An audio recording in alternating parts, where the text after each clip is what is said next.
اليوم فقرة ملاعب كان عندنا فقرة جديدة اللي هي فقرة تحليل الأداء واللي غير رافقنا فيها طيلة هذا الشهر ديال كأس افريقيا صديقنا محمد الحاجوي. اليوم غنتعرفوا على بزاف المعطيات. اول معطيات سي محمد هي التشكيله اللي كيامن بها وليد، اكثر اللاعبين اللي كيلعبوا مع وليد، وغنشوفوا هذا الشيء في هذه الشاشه اللي غيوضحنا فيها سي محمد. يمكن لك تفضل اللي غيوضحنا فيها يعني التشكيله ديال اللاعبين اللي كيامن بهم وليد واللي دائما داخلين في الفكر التكتيكي ديالو. يعني هذه اكثر من سنه وأربعة أشهر تقريبا على قدوم المدرب وليد، وبعض اللاعبين كيتكرروا مباريات كثيره. سي محمد الكلمه لك. من اول الامور اللي لابد على اننا نسلطوا عليهم الضوء وهو الثقه ديال وليد الركراكي في اللاعبين اللي كيامن بهم في المنظومه ديالو اللي كيبني عليهم. وهنا عندنا بعض الارقام والاحصائيات ديال اللاعبين من خلال المشاركه ديالهم مع وليد الركراكي. وهنا كتبين بانه وليد الركراكي اكثر اللاعبين من اللي جا للمنتخب الوطني المغربي، هاد 11 لاعب هما اللي كيثيق فيهم بزاف، يعني لاعبين بدرجه اولى. حكيمي اللي واخد اكبر عدد من الدقائق، كذلك ياسين بونو اللي هو ثاني لاعب واخد اكبر عدد من الدقائق مع وليد الركراكي، وكذلك القائد رومان سايس وبقيه اللاعبين.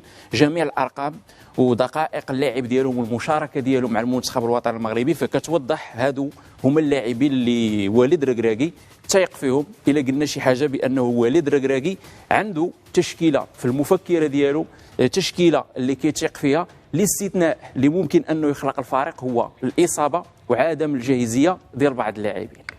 طبعا الحال كما قلت سي محمد هذو هما اللاعبين اللي كيامن بهم وليد، وهاد اللاعبين كاملين موجودين في تشكيله المنتخب المغربي في كاس افريقيا هناك في الكوت ديفوار. بطبيعه الحال غياب واحد سيكون لحد الساعه، هذا هو الرسمي، هو غياب اللاعب نصير المزراوي الذي يعاني من الاصابه. لكن اليوم كاين لحد 27 لاعب سي محمد. نبغيو نعرفوا معك يعني التشكيله ربما المتوقعه لهذه المباراه.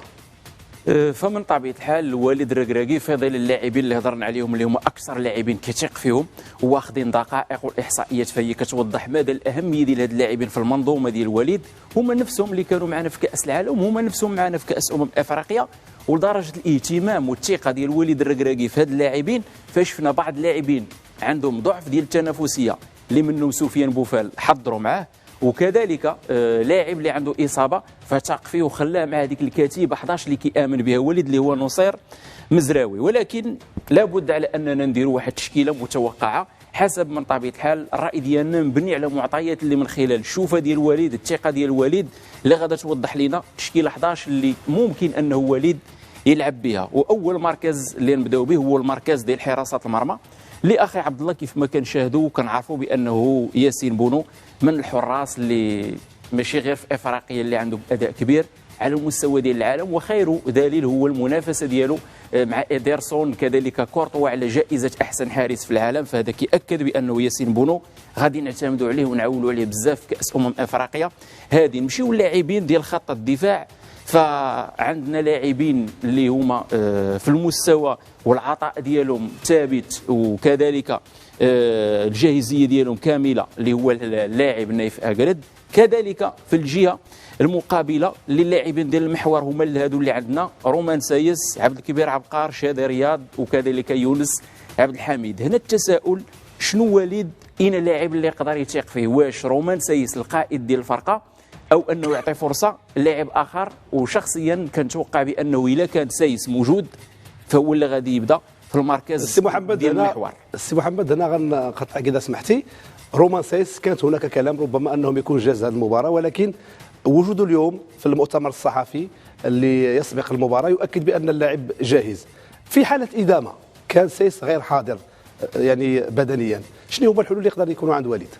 كاينين حلول بديله لوليد الركراكي في المباراه الوديه. والاخبار اللي وصلتنا اعطى فرصه لاعب شاب ديال ريال بيتيس اللي هو شادي رياض، والمستوى اللي قدم خاصه مع الفريق ديالو وكذلك مع المنتخب الاولمبي كيشفع عليه على انه يتواجد مع المنتخب الوطني المغربي. هو اللاعب اللي ممكن انه يكون كمعوض حسب رايي لرومان سايس في هذا المركز هذا.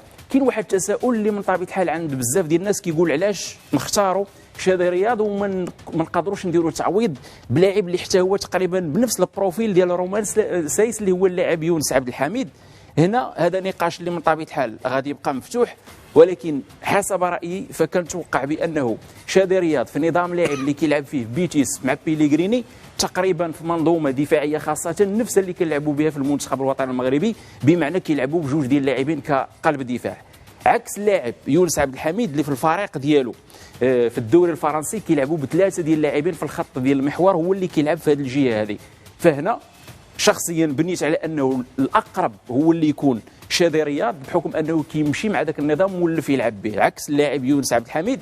وإلا احتاجينا بحال النظام اللي كان كيلعب به في اخر دقائق في كاس العالم، الا كان شي مباراه بغينا ناخذوا النقاط ديالها ونخليو الخصم اننا ندافعوا بثلاثه ديال المحاور كيف ما درناها في كاس العالم، وهذه تقدر تكون فقط في بضع مباريات مع المنتخبات اللي قويه، فانا ذاك نمشيو ليونس عبد الحميد كنظام لاعب ديال ثلاثه ديال المحاور. فهنا سي محمد.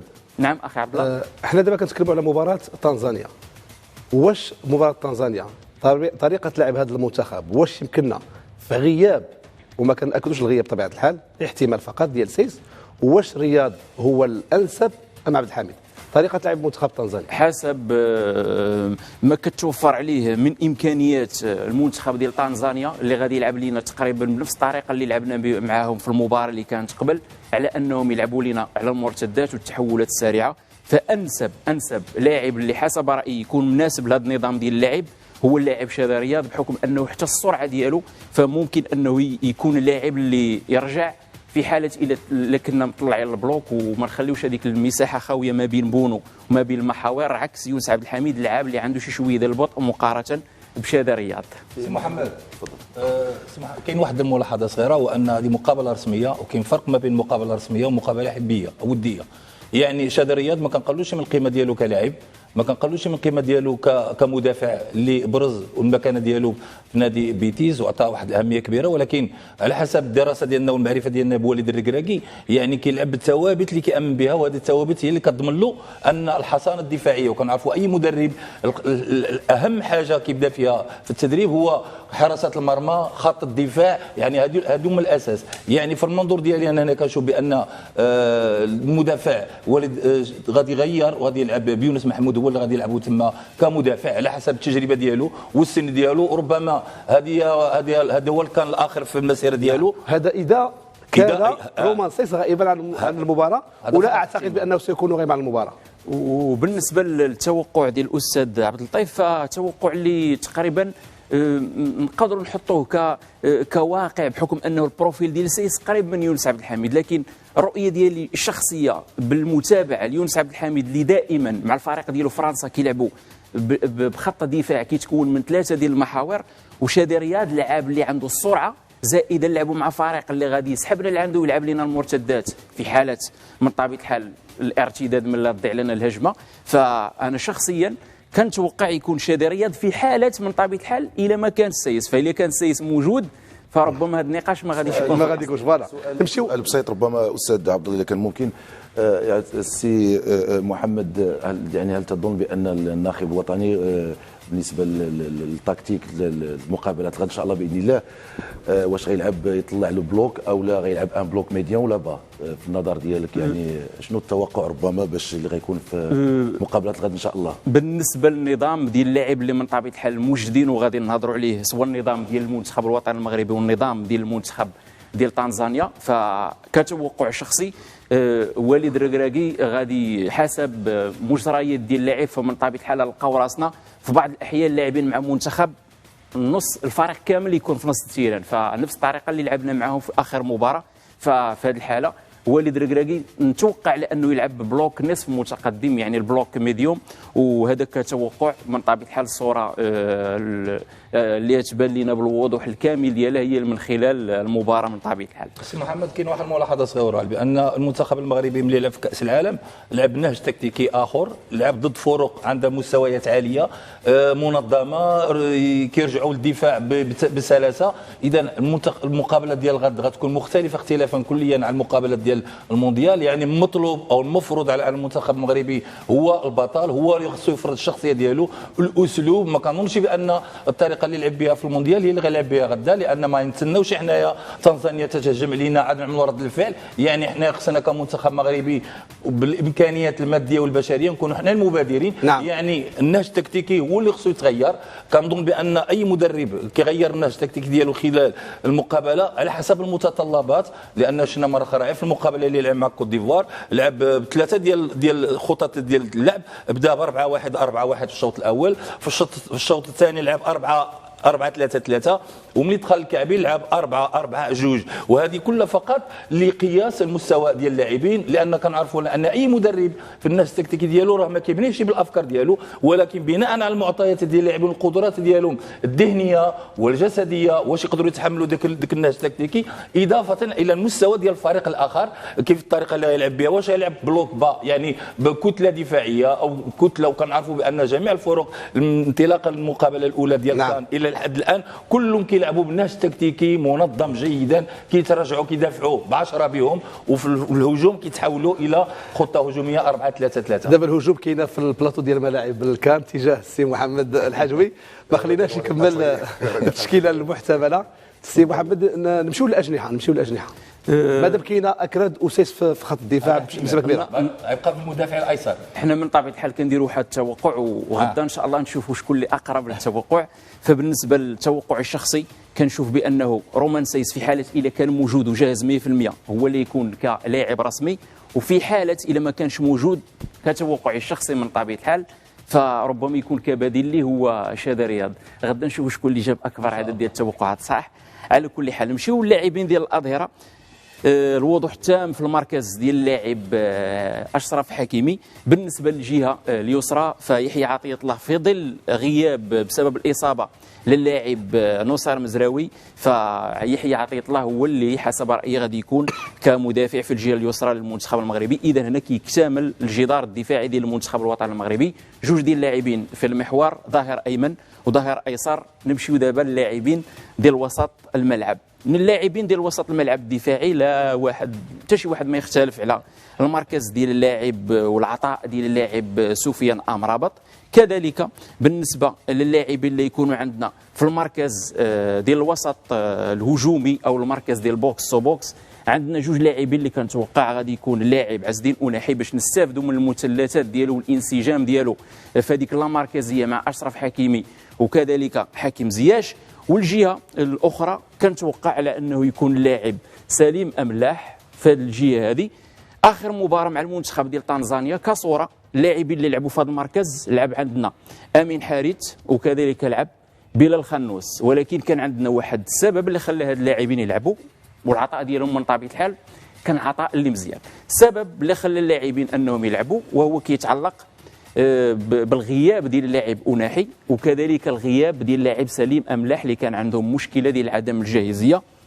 ففي المباراه ديال غدا هاد اللاعبين اللي هما من العناصر الاساسيه والمباشره ديال وليد الركراكي اللي كيتيق فيهم حسب الارقام، شفنا بانهم دائما كيلعبوا اساسيين. فعز الدين أناحي وكذلك سليم املاح هما اللاعبين اللي يكونوا كلاعبين اساسيين. فامين حارث واللاعب بلال خنوس غالبا يكونوا كلاعبين اللي بدلاء في اللاعبين ديال وسط الملعب. غنمشيو لخط الهجوم السي محمد. اكيد بان اسماء معروفه في خط الهجوم بوجود النصيري كراس حربه، غيكون معه في الغالب زياش، وايضا نقدروا نشوفوا اللاعب عدلي حاضر لان اللاعب بوفال ما كانش عنده ربما الجاهزيه وخا لعب المباراه ديال سيرانيو. ما عرفش واش بدا من البدايه ولا دخل كبديل، ولكن سجل مباراه سيرانيو، ولكن لا اعتقد بانه غيكون حاضر يعني كرسمي في مباراه تنزانيا. ربما الثلاثي هو النصيري عدلي وزياش. وتوقع الشخصي على انه سفيان بوفال على الرغم من العطاء ديالو والثقه ديال الوالد الركراكي في اللاعب، فعدم الجاهزيه والتنافسيه بسبب الاصابه اللي كان تعرض لها، فربما تقدر تقلص من الحظوظ ديال سفيان بوفال على انه يبدا كاساسي. كتوقع الشخصي من طبيعه الحال الا كان لاعب امين عدلي جاهز خاصه على المستوى الذهني فيلعب رسمي، هو اللي لعب في المباراه اللي كانت اخر مباراه ديال المنتخب المغربي مع المنتخب ديال تنزانيا، تالق، كان دار مباراه اللي كبيره، تحصل على ضربه جزاء اللي كان انذاك دارها اللاعب اشرف حكيمي. فكنتوقع يكون اللاعب امين عدلي كاساسي، سفيان بوفال يقدر يكون كلاعب بديل في الشوط الثاني. وكنعرفوا العطاء ديال اللاعب سفيان بوفال خاصه في ثلث الساعه الاخير 25 دقيقه فيكون العطاء ديالو بمستوى اللي كبير، خاصه حاليا كنتوفروا على لاعب اللي المستوى ديالو في هذه الجهه مستوى اللي كبير، والعطاء ديالو مع باير ليفركوزن عطاء اللي ثابت ودائم التالق والتسجيل. فكنتوقع لاعب سفيان بوفال يكون كلاعب بديل في الشوط الثاني، وامين عدلي هو اللي يكون في الجهه الجناح الايسر للمنتخب المغربي. في الجهه الاخرى كنتوقع على انه يكون لاعب حكيم زياش كاساسي، وبالنسبه لقلب الهجوم يوسف النصيري، لاعب اللي كيبني عليه بزاف وليد ركراكي في المنظومه اللي كيلعب فيها هجوميا دفاعيا وكذلك في الكره الثابته معنا وكذلك اللي علينا. فحسب رايي هذه التشكيله 11 اللي ممكن وليد يلعب بها المباراه ديال غدا ضد المنتخب ديال